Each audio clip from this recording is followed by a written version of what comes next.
Pierce Brosnan, the man who once embodied the unshakable elegance of James Bond in the legendary film GoldenEye, has been loved for decades, not only for the place he holds in cinematic history, but also for the calm and unyielding dignity he has carried through a lifetime of storms.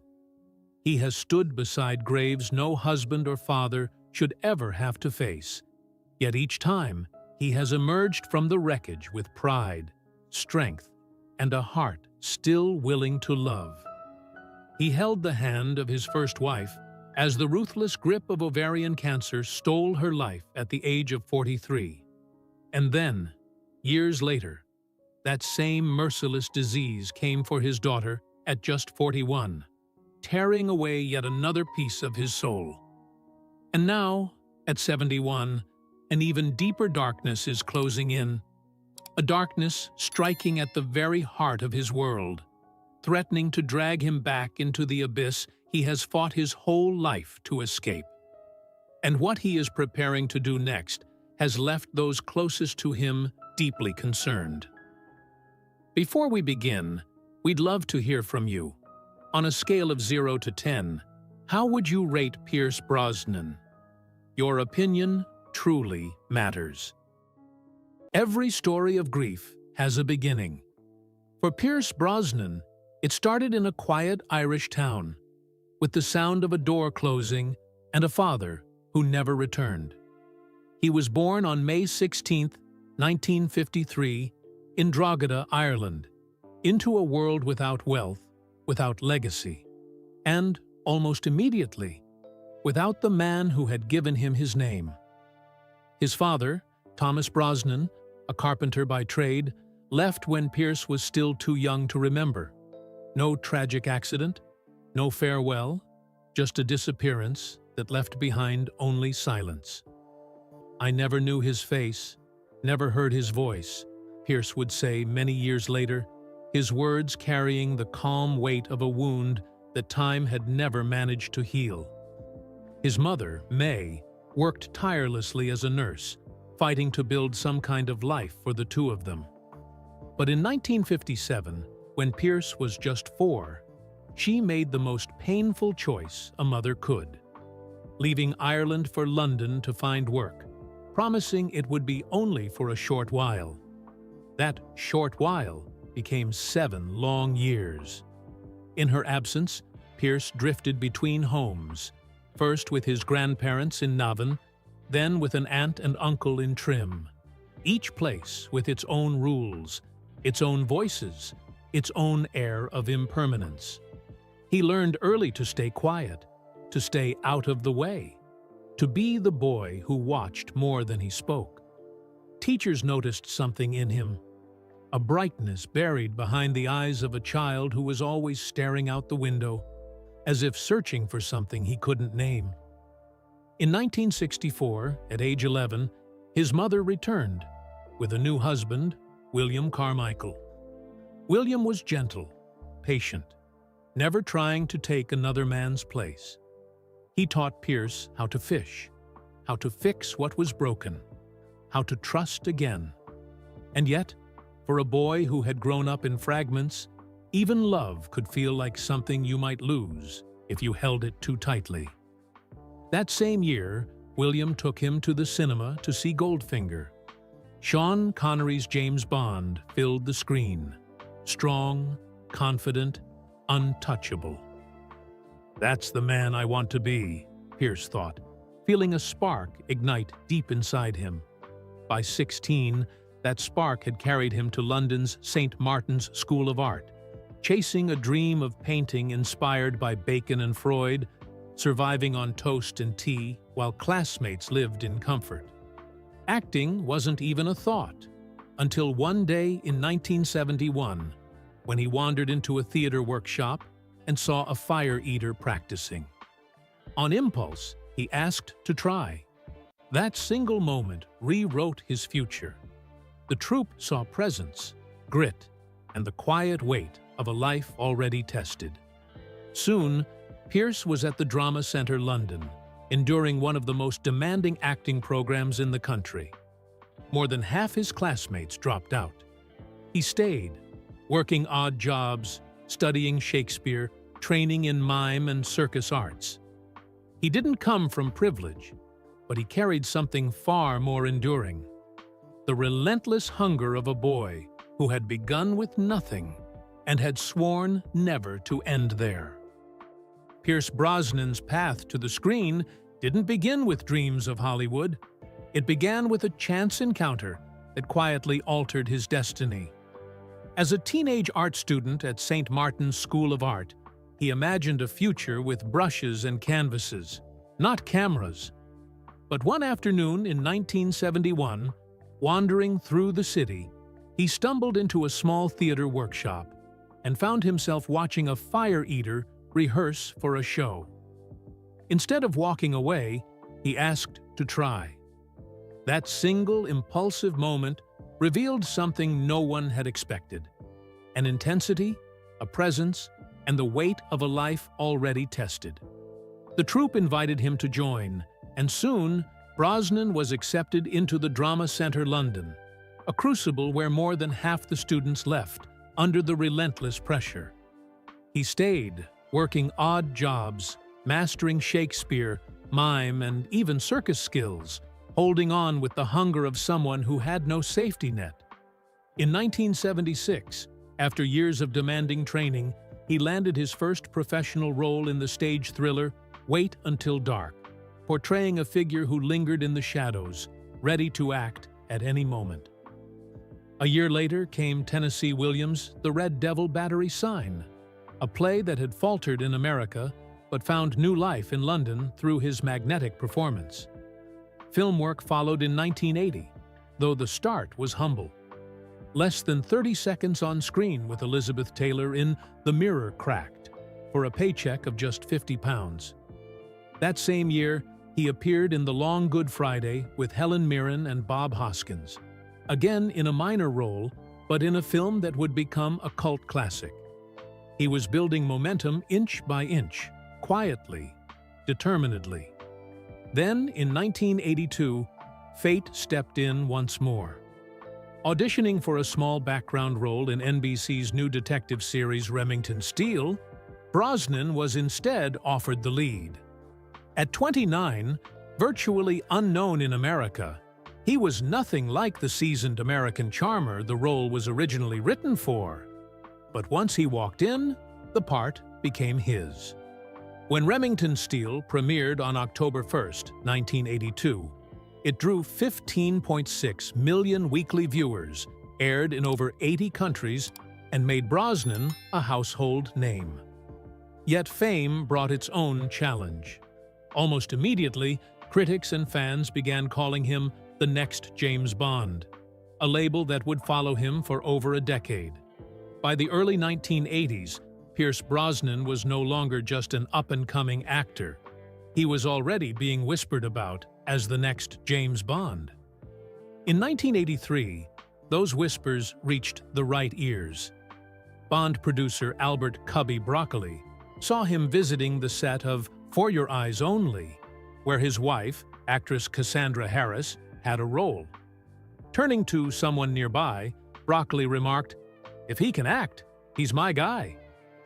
It seemed like destiny knocking, but timing had other plans. Roger Moore, nearing the end of his tenure as 007, was persuaded to return for one more film with an unprecedented offer, and Brosnan's first chance slipped away. 3 years later, in 1986, history repeated itself. Remington Steele was cancelled, freeing Brosnan just as the Bond role opened again. Negotiations began, but before anything was signed, NBC unexpectedly revived the show for another season. Bound by contract, Brosnan had to watch the role go to his friend Timothy Dalton. In public, he stayed gracious. In private, the disappointment ran deep. For the next 8 years, what fans now call the Lost Bond years, he kept working steadily. Intense spy thrillers like The Fourth Protocol, atmospheric dramas like Nomads, and even light-hearted Diet Coke commercials in tuxedos, playfully nodding to the role that kept eluding him. Then, in 1994, The call finally came. This time, he wasn't a newcomer chasing a break. He was a seasoned performer who had waited, endured, and was ready. GoldenEye became a high-stakes test for a struggling studio and a fading franchise. If it failed, Bond could fade with it. Brosnan delivered. The film earned $353 million worldwide, revived the series, and reintroduced Bond to a new generation. He performed most of his own stunts, including a breathtaking 220-meter dam bungee jump considered too risky for insurance coverage. 3 more Bond films followed, grossing a combined $1.2 billion and making him the defining 007 for millions of fans. Even offers like Indiana Jones from Steven Spielberg couldn't tempt him away from the role he had fought so long to play. But in 2004, at the height of his success, it ended abruptly.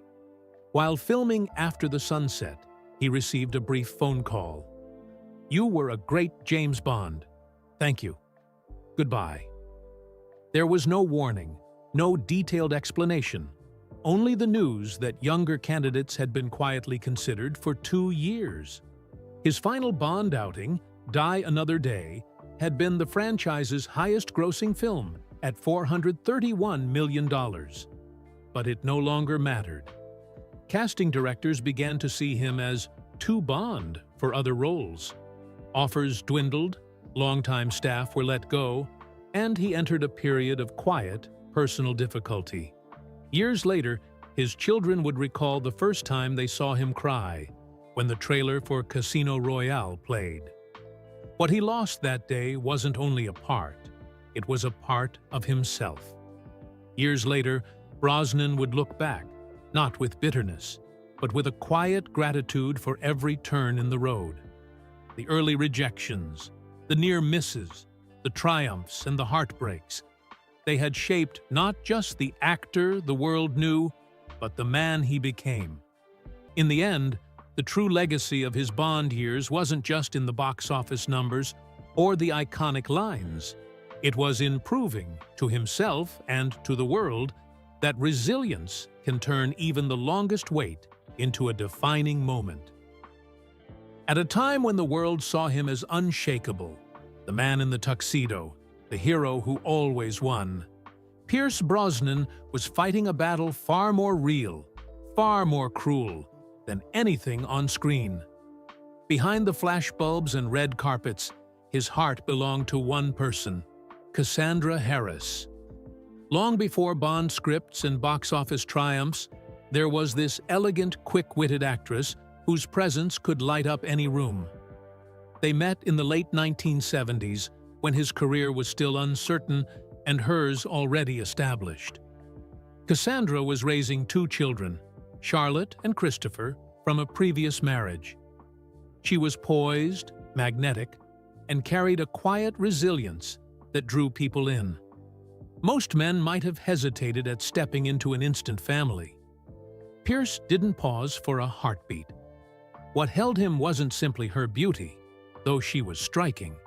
It was the warmth she radiated, the way she made the world feel less lonely. With her children, he didn't arrive as a visitor. He stepped in as if he had always been meant to be there. They married in 1980, and 3 years later welcomed their son, Sean. In family photographs from that time, Brosnan's smile isn't the polished charm of a rising star, it's the deep, grounded contentment of a man who had finally found home. He would later reflect, "I wasn't a father. I was just Pierce. And then I became Daddy." That joy made what came next all the more heartbreaking. In 1987, while working overseas, Cassandra began to feel a deep fatigue and a persistent ache she couldn't explain. At first, they thought it was travel exhaustion. Back in London, the truth came with merciless clarity: ovarian cancer already advanced. Brosnan later said it felt as if the ground had opened beneath his feet. One moment, they were living their everyday life. The next, everything was shattered. From that day, their lives were consumed by the cold, endless corridors of hospitals, the metallic smell of chemotherapy wards, and the quiet dread between each test result. Over 4 relentless years, Cassandra endured multiple surgeries and grueling months of treatment. The disease took her strength, her hair, and her energy, but it could never take her dignity. She met every challenge with unflinching courage, demanding the truth, making her own decisions, and facing each day with grace that left everyone in awe. Pierce called himself the quiet partner, always there, holding her hand, offering steadiness when no answer could ease the pain. But inside, he was breaking.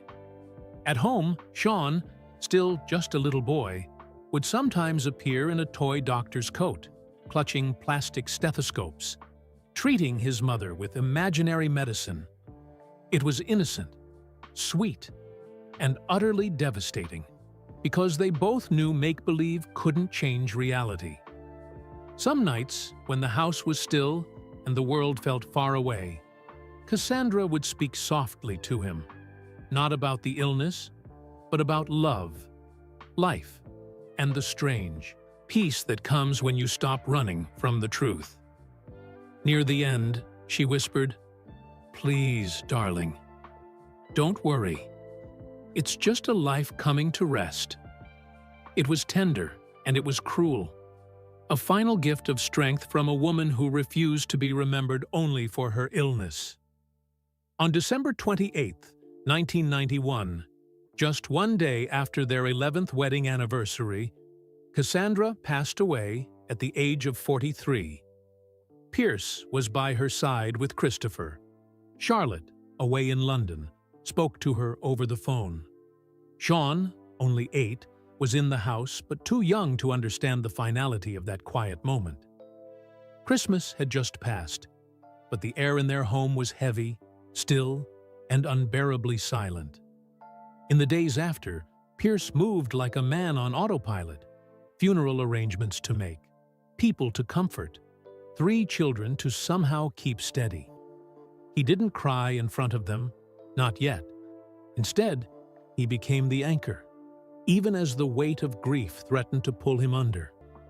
At night, and on many nights that followed, he would walk the halls, pausing at each child's doorway, listening for the steady rhythm of their breathing, as if to remind himself that something, anything, was still safe.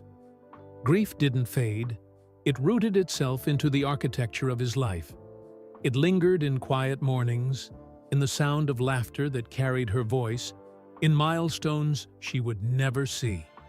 Even at the height of his career, behind the perfect smile and the tailored suits, lived a man carrying a private sorrow the world could not see. Years later, when the trailer for Casino Royale played, the first Bond film without him, his children saw him cry for the first time.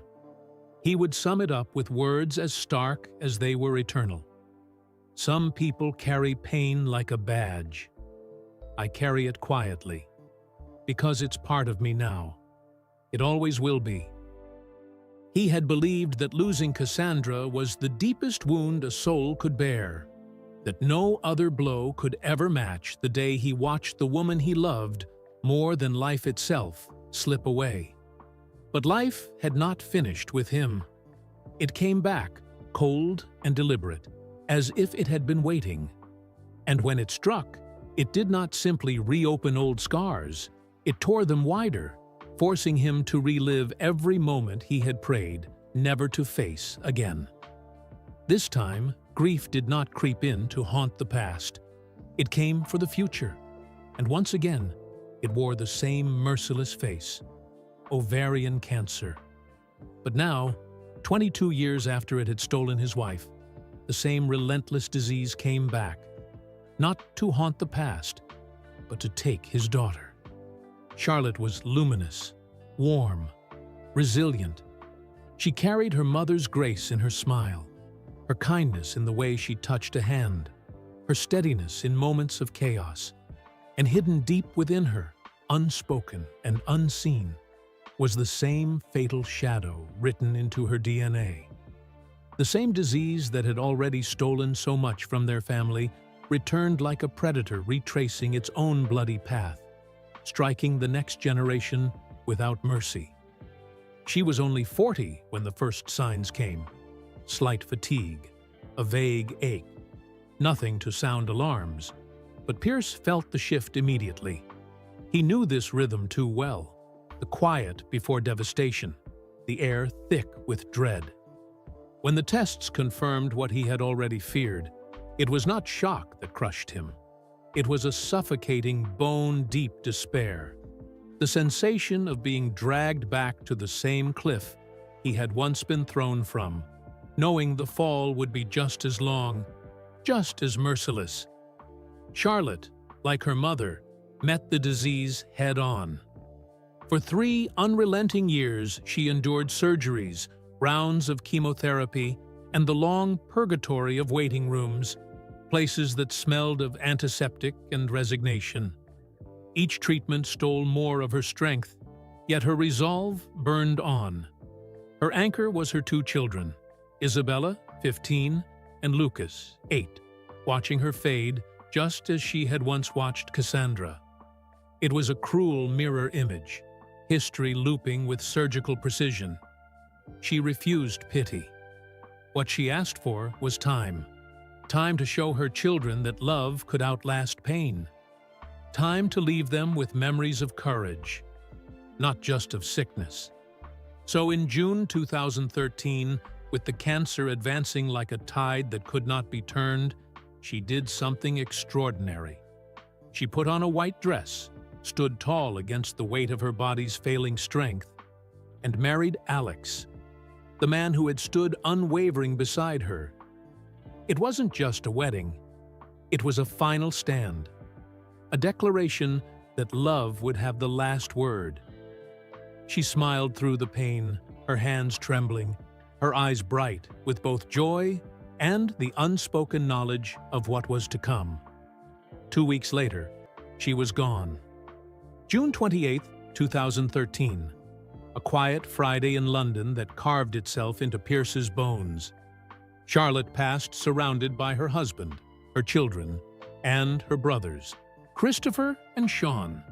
And there it was, the cruel symmetry, almost too exact to bear.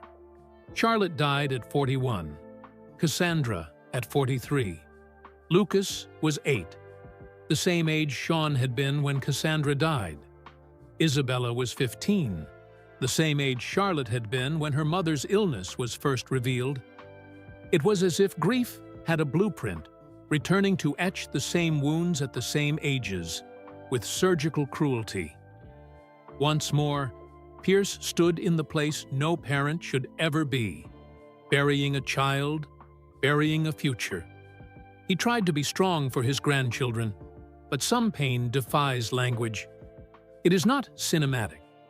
It is not poetic. It is a hollowing silence that seeps into the marrow, that steals the shape of the days to come. In 2014, at a Stand Up to Cancer fundraiser, the spotlight found him. It did not glamorize, it exposed. His voice was steady, but each word carried the weight of decades carved by loss. I held the generous, strong, beautiful hand of my first wife, Cassie, as ovarian cancer took her life much too soon, he said. And just last year, I held the hand of my funny, wonderful daughter, Charlotte, before she too died from this wretched inherited disease. The room went still. There was nothing to add. Some grief doesn't fade, it multiplies, echoing across time, embedding itself into every breath. Pierce Brosnan does not wear that pain as a badge. It has become part of his very structure, woven into him as unyielding, as unshakable, and as permanent as bone. He had thought Charlotte's death was the final blow, that after losing both his wife and his daughter to the same merciless illness, there was nothing left for life to take. The symmetry of their departures, years apart but bound by the same cruel disease, had left him hollow. There are some losses that feel like a theft, and others that feel like the ground itself has been erased from under you. He had endured both. And yet, through all of this heartbreak, just when it seemed the weight of loss might break him for good, there was Keely, the woman he met in 1994 in the unlikeliest of settings, a beach party in Cabo San Lucas. It was just months before he would officially become James Bond, but fame wasn't what defined him in that moment. He was still a man living in quiet grief, not seeking romance, just trying to keep moving forward. She wasn't part of the past. She was his future, his survival, his second chance. Keely was a journalist, warm, wise, uninterested in the spotlight. She saw not the tuxedoed icon or the rising Bond star, but the man who still carried silences too heavy to name. And he saw in her a stillness he hadn't known in years. In those early days, she didn't try to erase his grief or force joy into spaces where it didn't belong. She simply stayed. Through sleepless nights, through the anniversaries that felt like open wounds, she stayed. When Charlotte fell ill nearly 2 decades later, dragging Pierce back into the echo of his first great loss, Keely became his shield. She held the house together. She held him together. And she held space for his pain, without demanding he put it into words. They married in 2001 in an 800-year-old abbey, surrounded by friends, family, and the kind of beauty that makes time feel momentarily still. For him, that day was more than a celebration. It was a declaration that despite everything he had lost, love still had a place in his life. It was the beginning of a chapter where he could be a father again, this time to the 2 children they would have together, Dylan and Paris. In them, he found not a replacement for what was gone, but a continuation of his role as a parent, a role that had always defined him more deeply than any film could. Keely's love was not loud or showy. It was in the way she made birthdays a priority, how she filled the house with warmth so that laughter could still echo even on the hardest days. It was in the way she never asked him to get over it, but instead helped him live alongside the absence. When Charlotte passed away in 2013, Keely was there, steady, unyielding, protecting the fragile threads of a family that had already been through too much. She didn't try to replace what had been lost. She became the anchor that kept him from drifting entirely into grief. Over the years, the outside world would turn its gaze on them in ways that were not always kind. After the births of their children, tabloids targeted Keely's appearance with relentless scrutiny. But Pierce never wavered. He defended her openly and fiercely, dismissing the criticism and speaking instead of the beauty he saw. "I love every curve of her body. She is the most beautiful woman in my eyes." That steadfast loyalty was the same he had shown in every part of his life. It was simply who he was. In 2024, at the age of 61, after decades of enduring the glare of public judgment, Keely made headlines of her own, not for her appearance in the eyes of others, but for a deeply personal transformation. She lost over 100 pounds, not as an answer to criticism, but as a gift to her own health. "My body has survived love, children, and sorrow," she wrote. "Now I honor it by moving forward, stronger." For Pierce, this was no revelation. He had always known her strength. The world was simply seeing what he had cherished all along. He has often said, "Keely saved me. She gave me the will to keep going." In her, he didn't find an escape from grief, but the endurance to live with it. Not a distraction from the past, but meaning in the present. After all the roles he had played, Bond, Remington Steele, action heroes, tragic lovers, The greatest role he grew into was one she helped him embrace: husband, father, survivor. Even now, when he speaks of Cassandra or Charlotte, his voice lowers, his gaze drifts. There are absences time cannot fill. The loss is not something he has ever moved on from. It is something he carries, silently, every day. But in Keely, he found a place to set that weight down when it became too heavy. A soft landing after a lifetime of free falls.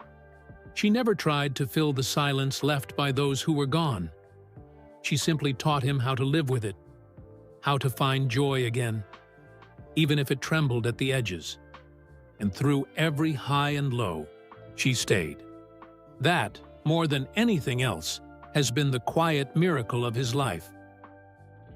He had weathered storms most men could never imagine, buried the love of his life, stood helpless as his daughter fought the same merciless illness, rebuilt himself from grief again and again. He thought he understood loss, but nothing prepared him for the quiet, calculated betrayal that came not from strangers, but from the very institution he had helped revive. After 4 blockbuster Bond films, after GoldenEye resurrected a fading franchise and re-established 007 as a global force, after risking his body in dangerous stunts and carrying the weight of an iconic legacy with unwavering loyalty, Pierce Brosnan believed he had earned his place in that tuxedo for years to come. Then, in 2004, while filming in the Bahamas, the phone rang. The call lasted just 47 seconds. No warning, no conversation, no gratitude. Only a voice on the other end saying, "You were a great James Bond. Thank you very much. Goodbye." The line went dead, and with it, the chapter that had defined his professional life. What hurt most wasn't losing the role. It was learning the truth afterward. For 2 years, producers had been auditioning his replacement in secret, letting him believe the future was still his, even as they prepared his exit. It was a wound deeper than a lost job. It was the shattering of trust. In the days that followed, the consequences hit like falling dominoes. 3 major film deals vanished almost overnight. His value in Hollywood collapsed, his salary offers plummeting from $12 million to just 3. Studios began labeling him "Too Bond," an image so iconic it now became a prison, locking him out of roles instead of opening doors. The impact was brutal and swift.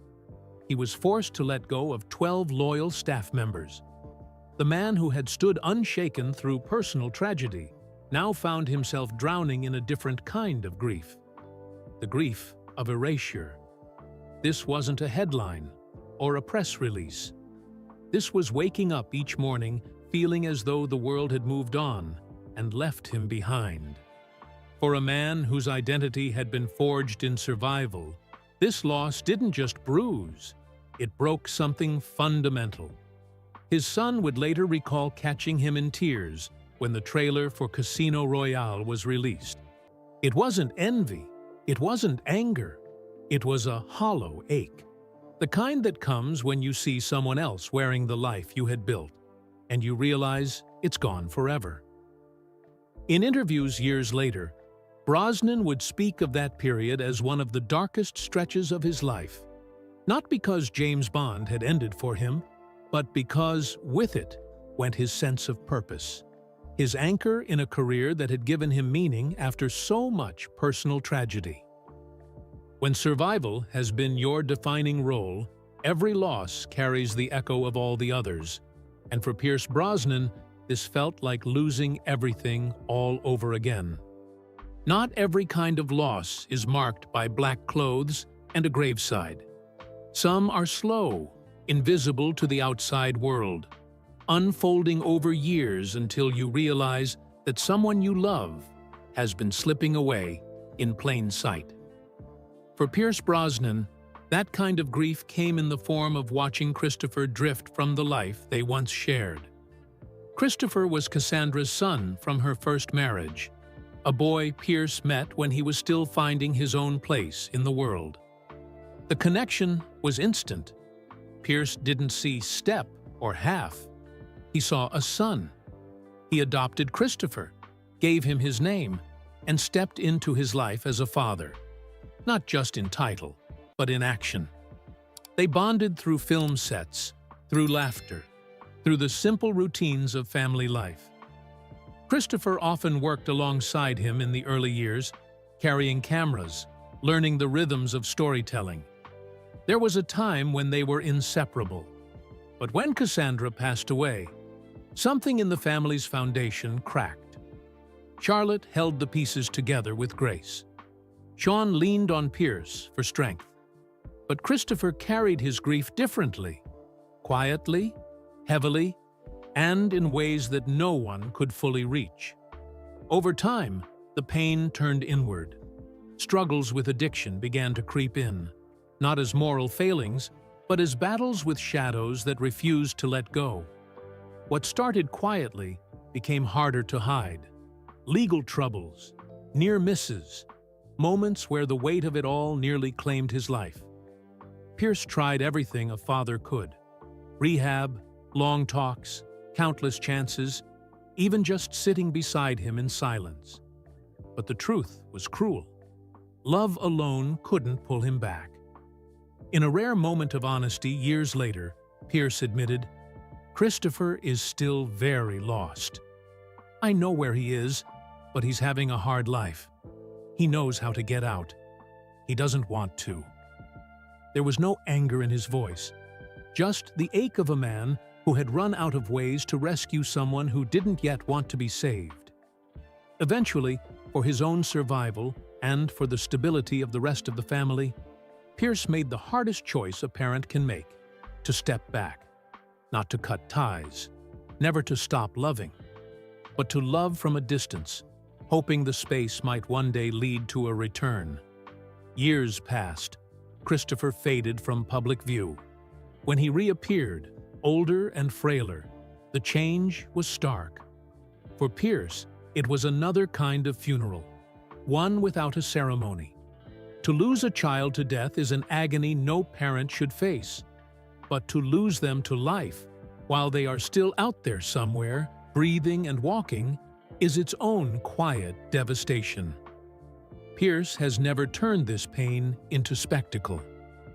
On Father's Day in 2022, he posted a rare message including Christopher's name, a simple act that spoke volumes. The love never left. It never will. And maybe that's the hardest truth about this kind of grief. Some goodbyes aren't spoken. They are lived day after day, in the silence between phone calls, in the distance, across years, and in the stubborn, unshakable hope that one day the story isn't over. The curtain never truly falls on some stories.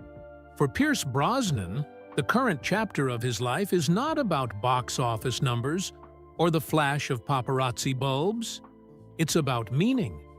After decades marked by unimaginable personal losses, professional upheavals, and the kind of grief that can hollow out even the strongest hearts, he did not choose retreat. Instead, he chose to rebuild, to stand up, and to make the years ahead count.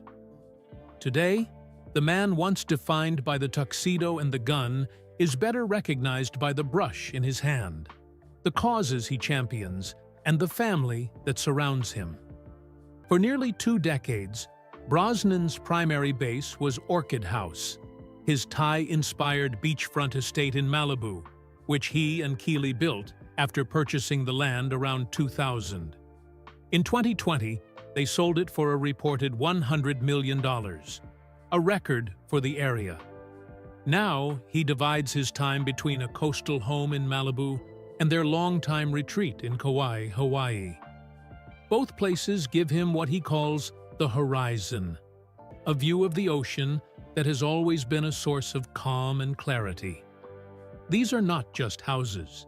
They are sanctuaries filled with life, walls lined with his own paintings, gardens he tends himself, and rooms that echo with family laughter. Privacy here is sacred. Mornings often start with coffee on the terrace with Keely, followed by barefoot walks along the shore, the salt air softening the edges of life's harder memories. Family remains the center of his orbit. With Keely, his partner since 1994 and wife since 2001, he has built a home anchored by love, stability, and mutual respect. Their two sons, Dylan and Paris, are carving creative careers in music, modeling, and the arts.